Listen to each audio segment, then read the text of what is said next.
14 de julho de 2014, o Brasil acordará campeão ou não do maior evento esportivo do planeta.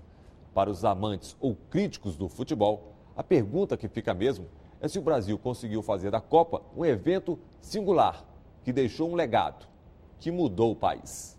A posição atual, se diz academicamente, o estado do conhecimento, já considera que para entender um legado, nós temos que ver várias dimensões. Eu fui a um congresso na África do Sul, muito antes da Copa, e foi mostrado por vários pesquisadores nacionais da África do Sul e internacionais.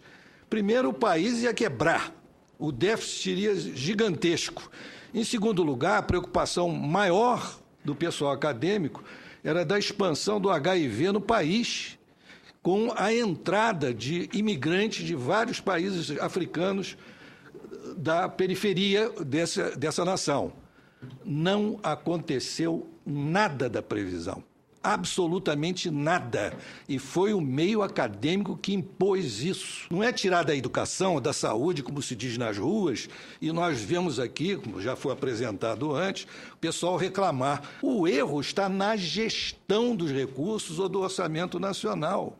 Então, se tira dinheiro de estádios na China para estádios e instalações, isso não significa nada com relação à educação e saúde da China, como em qualquer outro lugar, porque o problema não está ali. O problema antecede a essa situação. Nós estamos tratando de um assunto que vai além do legado. Vai além do legado. Não há nada que se faça melhor do que ter a visão de país. A boa política é a visão do país. Então, se a Copa tem seu lado positivo, ela deve ser explorada desse lado positivo, intimidando o lado negativo. Se por acaso a mobilidade urbana não estiver completa, então é uma condição gerencial do governo federal, ou quem de direito, exigir que complete aquelas obras, porque é um processo. Não se pode abandonar simplesmente que houve a Copa. A Copa, os Jogos Olímpicos, é um momento, é um ponto de um processo que é muito mais sofisticado. E esse processo é importante porque ele é catalisador de qualquer cidade que ele foi implantado, qualquer uma. Eu chamo a atenção que no Rio de Janeiro, há 3 décadas e não se fazia obras de mobilidade urbana. 3 décadas. A cidade estava parada. Hoje é um canteiro de obras. E as obras que estão sendo feitas não são necessariamente para a Copa.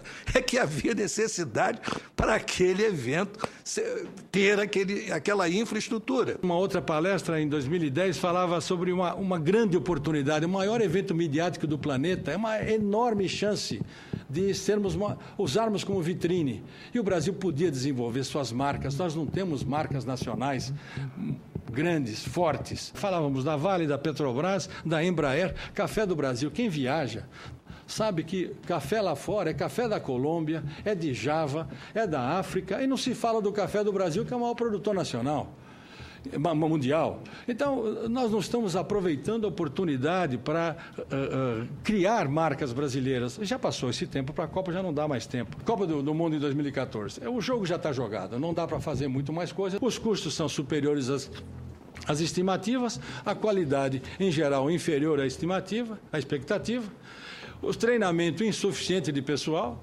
Segurança pública, existe a possibilidade de ter o apoio das Forças Armadas e o legado é menor do que poderia ter sido. Poderia ser deixado um legado muito maior. Legado, eu acho que nós não podemos dizer que não há legado. Sim, há legado.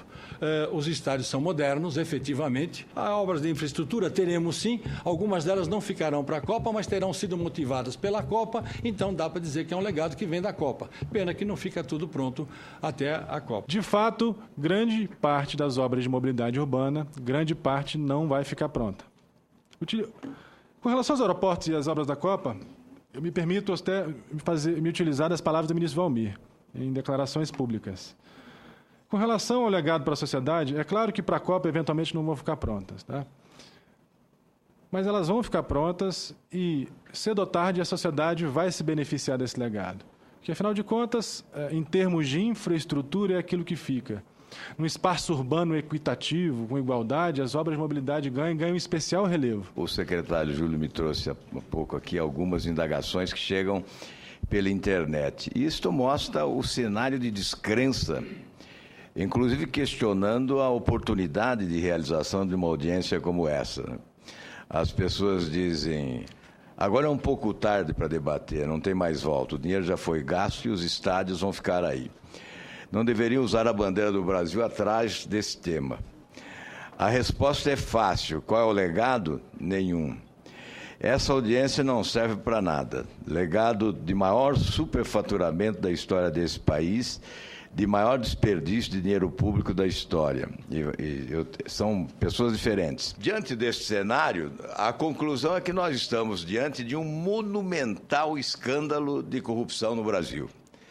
O superfaturamento histórico das obras para a Copa do Mundo. Seria a Copa da pilhagem do dinheiro público. Esta é uma conclusão fácil de se verificar na opinião pública hoje. Não vamos adotar uma postura de avestruz, enfiar a cabeça na areia para não enxergar o que se passa ao redor. Essa é a realidade no Brasil.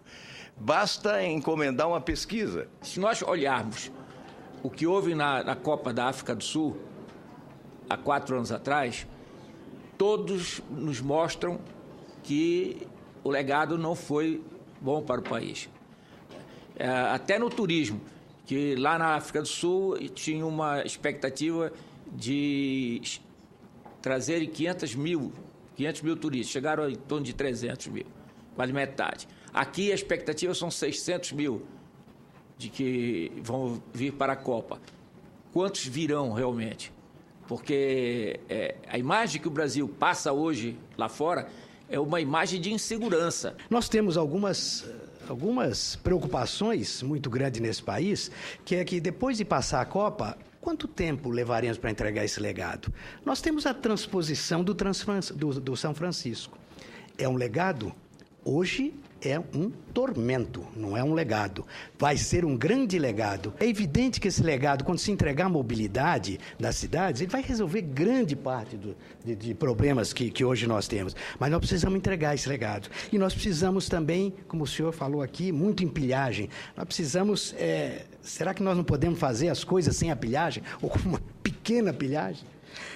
Nós não temos que sair daquela teoria que São Paulo colocou com Adhemar de Barros, rouba mais faz. Quer dizer, é uma coisa que nós precisamos acabar com... Até quando nós vamos aprender com os erros?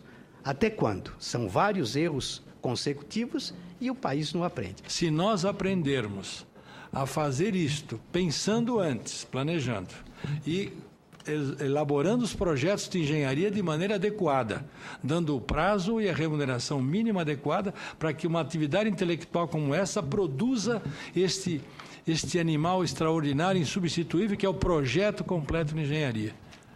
Com ele na mão, não escapa a obra pública do controle. O dinheiro público pode ser muito bem controlado na sua aplicação. A obra pública sairá com qualidade, os prazos serão aqueles previstos e os custos serão aqueles previstos. Se a gente aprender isso, eu acho que será um legado extraordinário para a sociedade brasileira. Mas todos nós sabemos que o problema é de gestão. De qualquer lado que nós examinarmos essas questões de legado, de governança, é de gestão. Então, o fenômeno que nós estamos assistindo no Brasil, e já ocorreu em outros países, e até com populações ditas mais avançadas, como a população alemã, né? Por exemplo, é uma demonização do legado. Uma das características que o legado tem, e apontado por especialistas da África do Sul, é o fenômeno do disclosure, é uma abertura. Ele mostra coisas que... Por quê? Joga com um desafio para o país. E, de repente, todo mundo se depara com aquele desafio e começa a surgir os fracassos, porque esses fracassos já existem. Só que tem que eles não estavam submetidos a uma demonstração. Aqui o resumo da ópera. Nós só vamos saber tudo, ou quase tudo, da Copa depois dela realizar. Eu queria cumprimentar, sobretudo, porque aqui ficou muito claro. O país só será grande na hora que ele mudar a sua cultura da improvisação. De um país que planeje. E os experts nessa área dizem, quando você planeja, você tem grandes possibilidades de acertar. Quando você não planeja, você nunca acerta. A segunda etapa vai ser cobrar que aquilo que foi prometido não fique no meio do caminho, porque obra inacabada, ela fica muito mais cara. O Em Discussão fica por aqui. Você também pode acessar o programa pela internet, www.senado.leg.br/TV. Participe, mande sua mensagem, obrigado pela companhia e até o nosso próximo Em Discussão.